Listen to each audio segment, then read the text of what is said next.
right, so we have a ball here for you. It's a 2-inch ball you can put into your truck. Just when you're hooking up, make sure that you kind of bring this down, make sure that it folds down nicely, and get the pin right in. Show the ball going in there as far as, Okay. just want to make sure when you're in, you have solid purchase, and that is in there solid in your truck.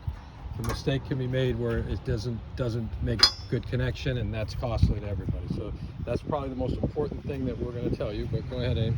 All right, and then I know that you have experienced towing, but here's your cord. The chains and the brake cable are all right here to hook to your truck. This brake cable, sorry to interrupt, this goes, this goes through the frame and hooks to that chain as well. So it goes through where you would hook your chain onto your truck. And this is the Bluetooth brake controller. I know you said that you downloaded the app. When you get here, you're just going to look inside. There's a PIN number right here. You can Actually, there's take your a PIN picture number. of it. And so you're going to put this part into your 7-pin round receptacle in your truck. And then this cord is going to go right in here, like this. So it's going to plug right into your truck like that. You'll see a flashing blue or green light somewhere in there too. Yep. And so then you're going to go through your app and you're going to be able to pair it. It will ask you for the PIN number and you're just going to put that in. You're just going to have to tap to accept like 4 or 5 times. And then you'll be good to go. You'll be able to adjust your brakes right there on the app. The sensitivity, you can turn it up or down. So if you feel like the brake is not braking enough, you can turn it up and vice versa. Yep, and you do that when you're moving, because you won't know until you are trying to use the brakes on your truck and you're like, is this thing really working? So then you go ahead and turn it up if you don't feel like it. If you are hitting your brakes and the trailer brakes are locking up, obviously that's way too sensitive, so you'll back it off, that sort of thing.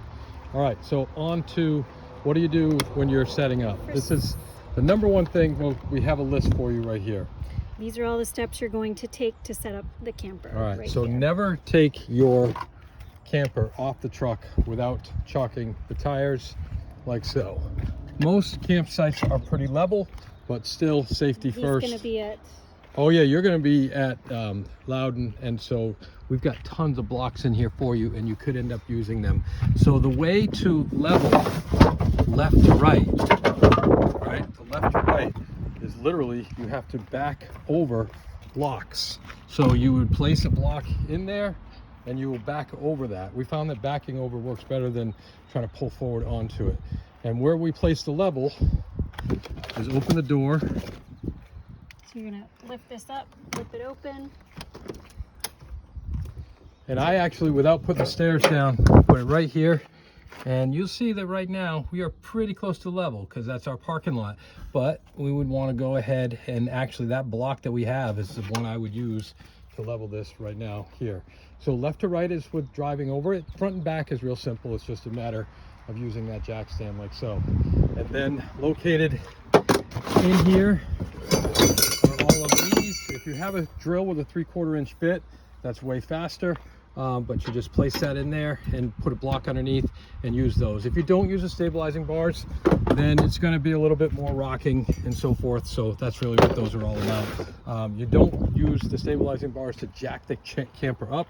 They're simply there to stabilize. All right, and to take the stairs down, you're going to take this blue lever. You're just going to push it to the side, make sure the door's all the way Notice how I open. move that door. So notice how we have nice and flat. Look at the play right there. That obviously is no good. Amy will show you what you need to do. Yep, you're going to extend these by pushing this in, and you can pull that out. Now if you go too high, what will happen is hold it up just a little too high. Just hold it. So what happens is, boom, the customers have it too high and they're slamming the door on it saying the door is broken. No, it's just that needs to be adjusted. So please just be gentle. You'll find the right balance on it. Okay? And inside here, this is your panel right here. First, I want to show you the battery. This is the battery shut off. Super important. You're going to be getting solar gain all day long at Loudon, a lot. We know it's going to be hot.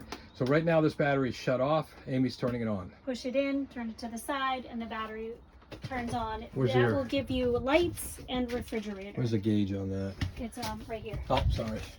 Gauge, let's see, you're getting 12 volts right now as you are. So what we recommend, shut it off during the day, let yourself get charged up, and then that will help you with your lights and so forth at night, because it doesn't sound like you're gonna have a generator. Yep. And so I think we talked about this. I know that you said don't fill it with water, which means you're probably not going to be using the bathroom. You can use it, however, at night for liquids only. So if you have need to get up during the night, that's fine. Why is that gauge read 2 So lights? the black tank has been emptied and treated. The reason why it shows that it's a little bit like a third full is because we put water plus treatment, just like you would see in a porta potty. Well said, honey. Yes, thank you. We get a lot of questions like that. So super important. We can't, if you leave it dry, then we don't need to get into details, but no good. Yeah, so that's why there's a little bit of water. And in transit, it could go up to 3 or 4 lights because things are bouncing around as you're moving, and it's just it's a light sensor in there, if you will. So, but we assure you, it's been cleaned. Yep. And I know that you don't plan to bring a generator, so what you're going to get off the battery are lights and refrigerator only. So none of the outlets, air conditioning, none of that will work for you. We also have a frequently asked questions sheet right here. We're going to leave it right on the counter for you. So if you have any questions, most likely it's on here. And then on the back is just our checkout procedure for when you return the camper. But, so if you have any issues, you can feel free to call us. If you don't have the answer there, just call or text me. I'm happy to help. So all right. other than that, enjoy your time. Okay.